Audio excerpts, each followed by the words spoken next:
5 crossbow myths and misconceptions. I've done a video about this kind of thing before, but times change. Times change. Over time, we've gotten to the point where the misconceptions about crossbows years ago don't really apply now. One of them I was talking about was that crossbows allowed you to shoot farther than other forms of archery equipment. It turns out that's true now, right? I mean, we've really increased the speeds so much that we've outpaced the compound bows and the long bows and all that good stuff, the lesser forms of archery, as I call them, because I'm a crossbow purist, because I'm a guy that hunts only with a crossbow. It's just my way of doing it. But there still are a lot of misconceptions out there. I'm going to talk about 5 of them that come to mind in this video, and I want to hear your thoughts in the comments. The first one, and I think this is still true, is that you can quiet down your crossbow, right? We talk about quieting gear to make your crossbow quiet. Put the rubber on the limbs, rubber on the strings, all this other jazz. Don't bother. That's my current thought on the subject, and I've talked about that in other videos. Really, nothing you're going to do is going to quiet down a crossbow, a modern crossbow or an ultra-modern crossbow with the amount of energy that they produce. It's just not really a thing. It isn't going to make any difference out there in the woods to the deer that you're shooting at. They're going to hear that crossbow go off, and there's really not much we can do about that. I don't know that it's necessary either if you have reasonable shot distances. We can make the crossbow a lot more fun to shoot with some of this sound dampening gear. I don't really call it quieting gear, I call it dampening gear. We can make the crossbow more fun to shoot because it's less violent and shaky and vibrating and all that. You know, all those things that make it uncomfortable to shoot. With a real heavy arrow, right? Bunjie, when I shoot that crossbow, I don't even blink. I crave it, right? I can't wait to pull the trigger and watch that arrow leave and go downrange. I just love it. With this crossbow, the Ravin R29X, the Black Widow, not so much. Not so much. This crossbow, on the other hand, the Scorpion Deathstalker, the Slick Black Cadillac, this one's pretty smooth and pretty quiet. It actually is not a loud crossbow, but it's still loud enough I think the deer are going to hear it when it's going off. If they're going to duck the string, they're on alert, they're going to react to the sound of this crossbow going off. But generally speaking, I think any effort to quiet your crossbow is probably just not going to be satisfactory.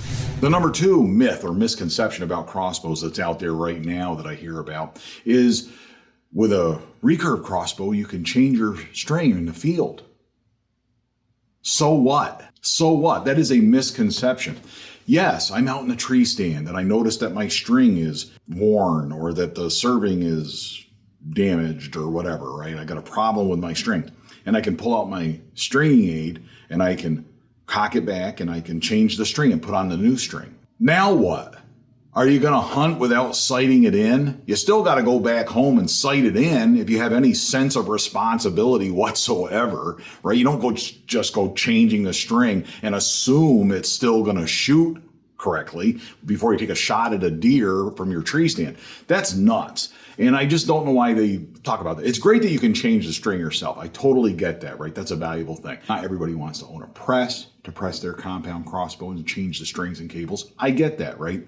It is valuable to be able to work on your gear yourself. I totally understand that. But the idea that you can change the string in the field, to me, it is worthless. And I just think it's dumb when people say that. I don't get it whatsoever. Somebody even commented once that they liked their Excalibur because they could change the string and the limbs in the field. If you're thinking about changing limbs on your crossbow, but it's not something that is a sales point to me. Similarly, the number 3 misconception out there, I think, is the amount of maintenance that's necessary for compound crossbows. Now, understand, every crossbow manufacturer is different. Every model is different. Even models within the same manufacturer are different.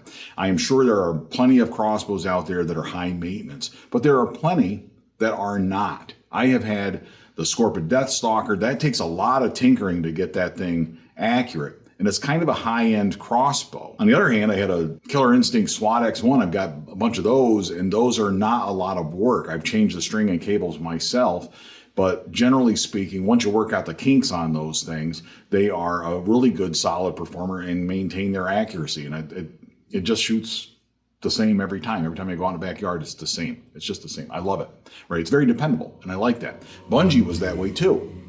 Genevieve's crossbow, not so much. You can't say just because it's a recurve, it's going to be maintenance free.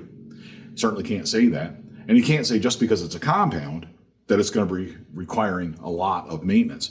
It may or may not. Don't choose a crossbow compound versus recurve based on this notion of maintenance free. Doesn't matter what car you drive, you got to change the oil, right? You got to do it.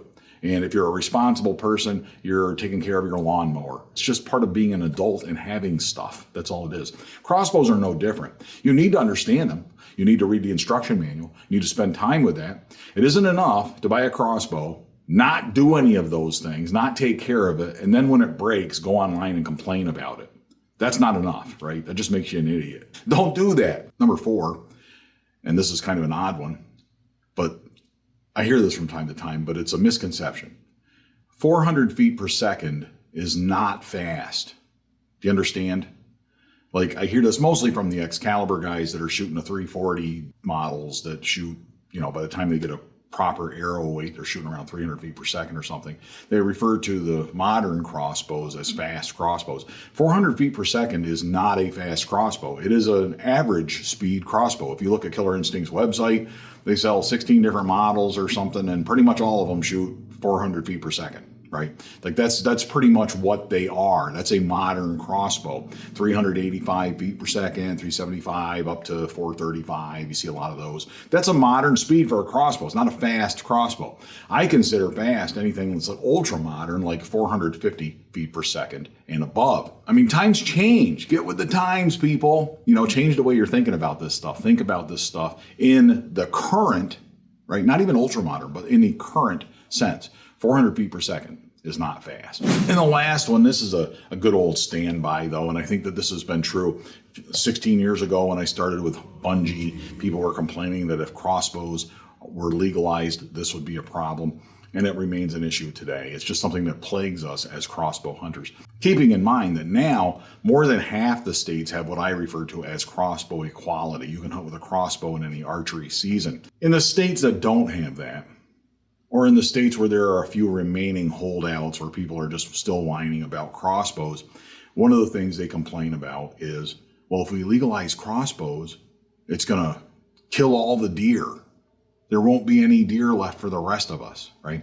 Like, the most important thing in the world is whether they fill a tag. The reality is, in all of the states where crossbows have been legalized and made equal to other forms of archery equipment in the eyes of the law, the deer populations are fine, right? They're challenged by other things, habitat loss, CWD, EHD, things like that will challenge us going forward as hunters of deer, but it's not going to be crossbows, right? Ohio's had crossbows legal since 1976, I think, or something like that, for years and years and years, decades upon decades. I'm going to Ohio this fall to hunt white-tailed deer because they got a lot of big deer, and I'm excited to do that. I look forward to sharing that hunt with you down the road. Let me know your thoughts on this, or if there's anything I missed. Until next time, all hail Bunjie.